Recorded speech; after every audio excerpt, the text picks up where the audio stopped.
মিয়ানমারের সাথে কি বাংলাদেশের সাথে কি যুদ্ধ বাঁচবে? আর এই মিয়ানমারের সাথে কি বাংলাদেশের সাথে কি যুদ্ধ বাঁচবে? বাংলাদেশ কি কখনো এই যুদ্ধে পারবে?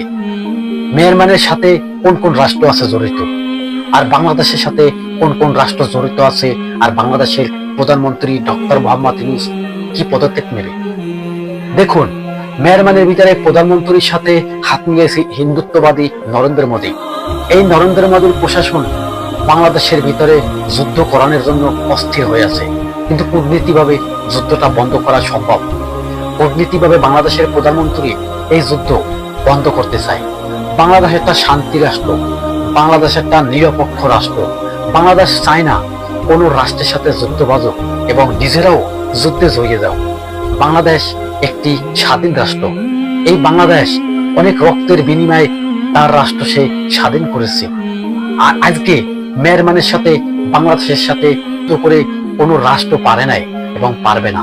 তাদের আছে আল্লাহ তাআলার সেই ইসলামিক শক্তি, যেখানে নরেন তাকবীর আল্লাহু আকবার বলে ধ্বনি দিলে শয়তানরা তামায় সেখান থেকে পালিয়ে যায়।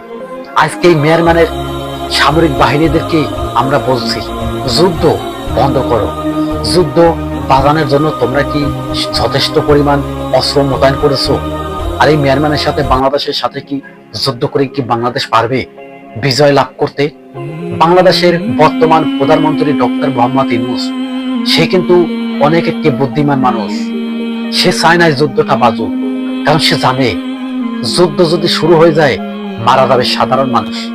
ডক্টর মোহাম্মদ ইউনূসের কিছু হবে না এবং তার বড় বড় নেতাদেরকেও কিছু হবে না।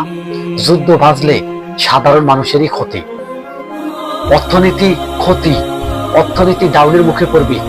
আসলে বাংলাদেশ তো কারোর সাথে যুদ্ধ করতে চায় না, এটাই সত্যি। কিন্তু কেন উস্কে দিচ্ছে? এই ভারতের প্রধানমন্ত্রী কি চায়? ভারতের প্রধানমন্ত্রী চাইতেছে বাংলাদেশ পুরোপুরি নিয়ন্ত্রণ করার জন্য, যেভাবে স্বৈরশাসক শেখ হাসিনা নরেন্দ্র মোদীর হাতে তুলে দিয়েছিল বাংলাদেশ। নরেন্দ্র মোদীর বাংলাদেশ সেই রাজত্ব করতেছিল কখন? যখন স্বৈরশাসক শেখ হাসিনা ক্ষমতায় ছিল, তখন এই বাংলাদেশ নিয়ে নরেন্দ্র মোদীর অনেক শান্তি বয় বিরাজ করছিল এবং নরেন্দ্র মোদী এই জমিনের ভিতরে কিন্তু আইছিল। ইহুদিবাদীর হাতে বাংলাদেশ তুলে দেওয়া মানে কি জানেন?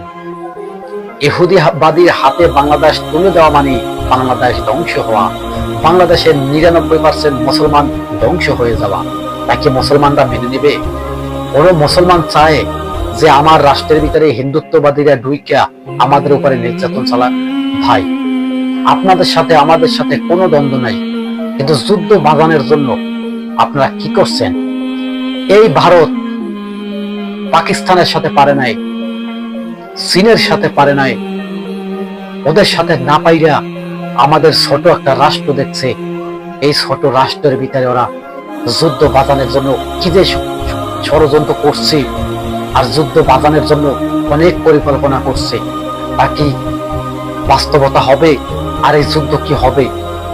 এই যুদ্ধটা সাধারণ কোনো যুদ্ধ না।